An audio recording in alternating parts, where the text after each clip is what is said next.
Hi எல்லோருக்கும் வணக்கம். நியூவாக கிச்சன் செட் பண்ண போகிறீங்களா? கண்டிப்பாக ஏதாவது ஒரு வகையில் இந்த வீடியோ உங்களுக்கு யூஸ்ஃபுல்லாக இருக்கும். 2 to 3 மெம்பர்ஸ்க்கு ஏற்ற மாதிரி என்னென்ன திங்ஸ்லாம் தேவைப்படும்னு A to Z டீட்டெயிலாக பார்க்கலாம். அண்ட் ஆல்சோ நாங்கள் கிச்சன் செட் பண்ணுறப்ப என்ன திங்ஸ்லாம் வாங்கணும், அதில் சின்ன சின்ன மிஸ்டேக்ஸ்லாம் பண்ணோம், அதெல்லாம் என்னங்கிறதையும் பார்ப்போம். First gas stove. இதில் 2 பர்னர், 3 பர்னர், 4 பர்னர்லாம் இருக்குது. நல்ல பிராண்ட்ஸ் எல்லாமே ஸ்டார்டிங் ப்ரைஸில் 1500 ருபீஸ்லேருந்து இருக்குது. உங்களுக்கு இதில் எந்த பட்ஜெட்டில் வேணுமோ அதை சூஸ் பண்ணிக்கலாம். ஈவன் இன்னும் சில பிராண்ட்ஸ் எல்லாம் வந்து பார்த்தீங்கன்னா 1000 ருபீஸ்லேருந்து கூட இருக்குது. நெக்ஸ்ட் வந்து சிலிண்டர். நிறைய பேர் திங்க் பண்ணுவாங்க, ஃபர்ஸ்ட் ஒரு சிலிண்டர் வாங்கிக்கலாம், வேணும்னா ரெண்டாவது ஃபியூச்சரில் வாங்கிக்கலாம்னு பிளான் பண்ணுவாங்க. ஆனால் மோஸ்ட்லி ஃபர்ஸ்ட் புக் பண்ணுறப்ப 2 சிலிண்டராக வாங்கிக்கிறது எப்போவுமே பெஸ்ட். ஏன்னா எப்போ சிலிண்டர் காலி ஆகும்னு நமக்கு ஐடியாவே இருக்காது. ஸ்டார்டிங்கில் சடனாக காலி ஆச்சுன்னா அந்த டைம் புக் பண்ணால் கூட நிறைய பிளேஸில் லேட்டாக தான் கொண்டு வருவாங்க. ஈவன் 3 to 4 டேஸ் கூட ஆகும் சிலிண்டர் வர. ஸோ 2 சிலிண்டராக புக் பண்ணுறது பெஸ்ட். ஒரு சிலிண்டராக வாங்குறீங்கன்னா 4500 ஆகும். இதுவே 2 சிலிண்டராக புக் பண்ண 7000 ஆகும். கம்பெனிஸ் பொறுத்து கொஞ்சம் டிஃபர் ஆகலாம் அமௌண்ட். இப்போ சிலிண்டரோட ப்ரைஸ் பார்த்தீங்கன்னா 850 ருபீஸ். நெக்ஸ்ட் லைட்டர், அப்புறம் கேஸ் பைப். மிக்ஸி, கிரைண்டர் நாங்கள் ப்ரீத்தியில் வாங்கியிருக்கோம், ரொம்பவே நல்லாயிருக்கு. இதோட ரிவ்யூ வேணும்னா சொல்லுங்கள், கண்டிப்பாக ஒரு வீடியோவில் ஷேர் பண்ணுறேன். நெக்ஸ்ட் பாத்திரமில் என்னெல்லாம் வாங்கணும்னு பார்க்கலாம். பால் காய்ச்சறதுக்கு ஒரு பேன், 5 பெரிய டம்ளர், 5 சின்ன டம்ளர், வடிகட்டி 2, ஒன்று பாலுக்கு இன்னொன்று டீக்கு, 2 சோம்பு. ஸோ நீங்கள் வந்து ஃபில்டர் காஃபி குடிப்பீங்க அப்படின்னா காஃபி ஃபில்டர் பண்ணுறதுக்கான வெசல் வந்து வாங்கிக்கோங்க. நெக்ஸ்ட் பிரேக்ஃபாஸ்ட் அண்ட் டின்னருக்கு மேக்ஸிமம் ஒரே மாதிரி தான் செய்வோம். ஸோ பாத்திரமும் ஒன்றா தான் இருக்கும். ஃபர்ஸ்ட் இட்லி பாத்திரம். மோஸ்ட்லி இந்த மாதிரி இட்லி தட்டோட மினி இட்லி ஸ்டீம் பண்ணுறதுக்கு தேவையான பிளேட்ஸ் எல்லாம் ஒன்றாவே வருது. அந்த மாதிரி வாங்கி வச்சுக்கோங்க, ஈஸியாக இருக்கும்.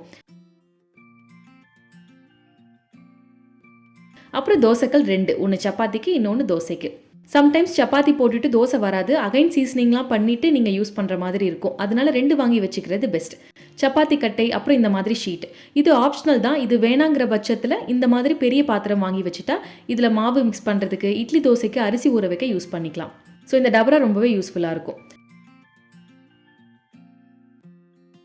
அப்புறம் ப்ரெஷர் குக்கர் 1 இல்லைனா 2 லிட்டர் தான் வாங்கியிருந்தோம் ஸ்டார்டிங்கில். இப்போ பாப்பாவுக்கு 1 பார்ட் மீல் தனியாக செய்கிற மாதிரி இருக்குது. அதனால இன்னொன்று எக்ஸ்ட்ராவாக நாங்கள் வாங்கியிருக்கோம்.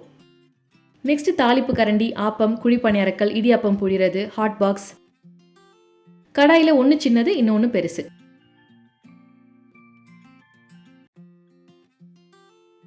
மாவுலாம் ஜலிக்கிறதுக்கு 1, பிளேட் வந்து 5லேருந்து 6, குட்டி பிளேட் 4, முட்டைலாம் வேக வைக்க இந்த சின்ன பாத்திரம் 1. சாம்பார் ரசம்க்கெலாம் யூஸ் பண்ணுறதுக்கு கரண்டி 2, ஒன்று ஜல்லி கரண்டி, வதக்கிறதுக்கு ஏற்ற மாதிரி 2 கரண்டி, ஒன்று சின்னது ஒன்று பெருசு. சாதம் மல்லி போடுறதுக்கு இந்த மாதிரி ஒரு கரண்டி, தோசை திருப்பி. ஸ்பூன் பெருசு 5, சின்னது 5, கிரேட்டர், தேங்காய் துருவுறது, சாப்பிங் போர்ட், நைஃப் வந்து ஒன்று இந்த மாதிரி ஜிக்ஸாக்காக இருக்க மாதிரி ஒன்று வாங்கிக்கோங்க, இன்னொன்று வந்து ஸ்ட்ரைட்டாக இருக்க மாதிரி வாங்கிக்கோங்க. அப்புறம் potato masher, whisk, lemon squeezer, tong. இதெல்லாம் ஷாப்ஸில் வாங்கினா இதோட குவாலிட்டி அந்த அளவுக்கு நல்லா இல்லை. நீங்கள் வாங்குறப்ப நல்ல குவாலிட்டியானதாக வாங்கிக்கோங்க.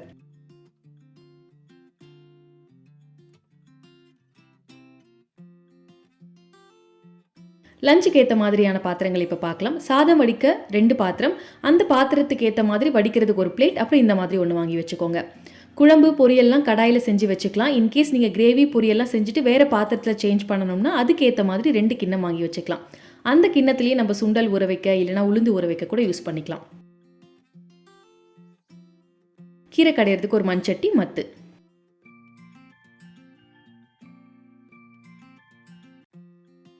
நெக்ஸ்ட் வந்து ஸ்டோரேஜ் கண்டெய்னர்ஸ். ஸ்டோரேஜ் கண்டெய்னர்ஸ் பொறுத்த வரைக்கும் நிறைய மெட்டீரியல்ஸில் இருக்குது. Plastic, glass, steel, wood, ceramic.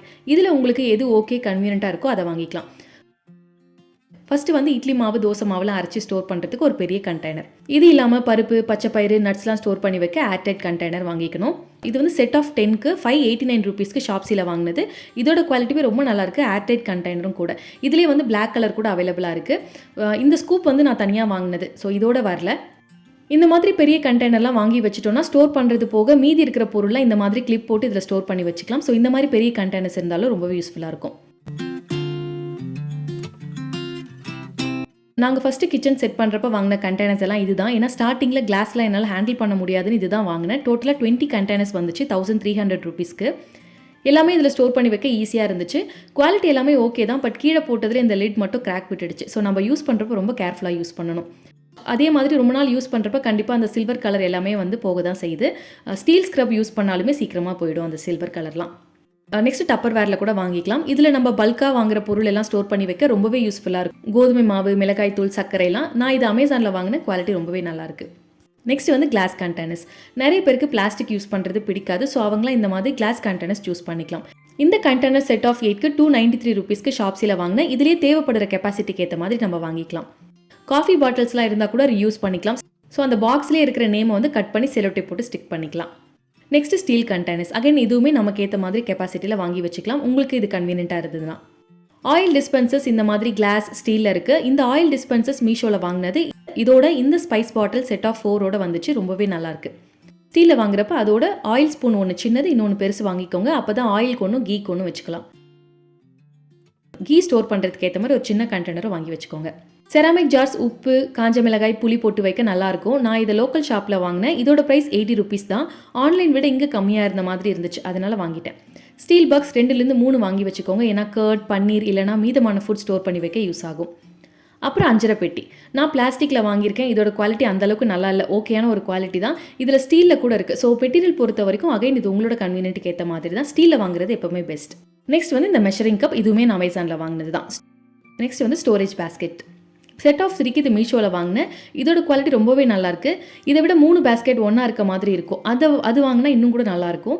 இந்த பேஸ்கெட் டிமார்ட்டில் வாங்கினா 45 ரூபீஸ்க்கு இது ஹேண்டலோடு வருது. இந்த மாதிரி கூட நம்ம வாங்கி வச்சுக்கலாம். ஸோ இந்த மாதிரி பேஸ்கெட் வாங்கி வச்சுட்டா எக்ஸ்ட்ரா கிராசரிஸ், வெஜிடபிள்ஸ், ஃப்ரூட்ஸ் எல்லாம் ஸ்டோர் பண்ணி வைக்க ரொம்ப ஈஸியாக இருக்கும். அரிசிலாம் ஸ்டோர் பண்ணி வைக்க இந்த மாதிரி 25 kg பிடிக்கிற மாதிரி பக்கெட். இந்த மாதிரி பெரிய பேஸ்கெட்லாம் ஏசி ஃப்ரிட்ஜ்லாம் வாங்குறப்ப ஃப்ரீயாக கொடுப்பாங்க நிறைய ஷாப்பில். ஸோ நாங்களும் அங்கே தான் வாங்கினோம். நெக்ஸ்ட் வந்து டஸ்ட்பின். அட்லீஸ்ட் 2 வாங்கி வச்சுக்கோங்க. ஃபுட் வேஸ்டேஜுக்கு ஒன்று, அதுக்கப்புறம் பிளாஸ்டிக்ஸ் எல்லாம் வந்து டிஸ்போஸ் பண்ணுறதுக்கு ஒன்று. அப்படி 2 வாங்கி வச்சுட்டா உங்களுக்கு டிஸ்போஸ் பண்ணுறதுக்கு ஈஸியாக இருக்கும். Next vessel trainer. இதுவுமே பிளாஸ்டிக் ஸ்டீலில் அவைலபிளாக இருக்குது. நாங்கள் வாங்குறப்ப இந்த ட்ரைனர் வாங்கிட்டோம். இப்போ வரைக்கும் நல்லா தான் இருக்குது. முக்கியமாக இந்த மாதிரி கீழே ட்ரேயோட வாங்குறது பெஸ்ட்.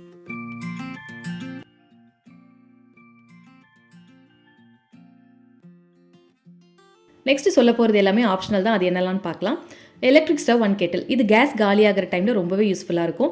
Water purifier. இந்த பிராண்ட் ரொம்பவே நல்லாயிருக்கு. இதோட ரிவ்யூ நான் கண்டிப்பாக இன்னொரு வீடியோவில் டீட்டெயிலாக ஷேர் பண்ணுறேன். இதுவுமே ஆப்ஷனல் தான். ஏன்னா சில பேருக்கு கேன் வாட்டர் கன்வீனியண்ட்டாக இருக்கும். ஸோ இதுவுமே உங்கள் விஷ் தான். ஓகே, இப்போ நாங்கள் கிச்சன் செட் பண்ணுறப்ப பண்ண மிஸ்டேக் என்னென்னா, அந்த சிலிண்டர் ஒன்று தான் ஃபஸ்ட்டு வாங்கினோம். கேஸ் காலியான டைம் நல்ல வேலை எலக்ட்ரிக் ஸ்டவ் இருந்ததால் சமாளிச்சிட்டோம். ஆனால் ஒரு நாள் பவருமே இல்லை. ஸோ அந்த டைம் ரொம்ப கஷ்டமாக இருந்தது மேனேஜ் பண்ணுறதுக்கு. ஸோ அதுக்கப்புறம் நாங்கள் 2 சிலிண்டர் மாற்றிட்டோம். நெக்ஸ்ட் வந்து நிறைய அலுமினியம் பாத்திரமாக வாங்கிட்டோம். நீங்கள் வாங்குறப்பே மேக்ஸிமம் ஹை குவாலிட்டி ஸ்டெயின்லெஸ் ஸ்டீலில் வாங்கிக்கிறது பெஸ்ட். இல்லைனா இரும்பு பாத்திரமில் வாங்கிக்கோங்க. கண்டெய்னர்ஸ் பொறுத்த வரைக்கும் ஒரு சில ப்ராடக்ட்ஸ் எல்லாம் லோ குவாலிட்டி பிளாஸ்டிக்கில் வாங்கிட்டோம். இப்போ கொஞ்சம் கொஞ்சமாக கிளாஸ் அண்ட் ஹை குவாலிட்டி பிளாஸ்டிக்கு மாற்றியாச்சு.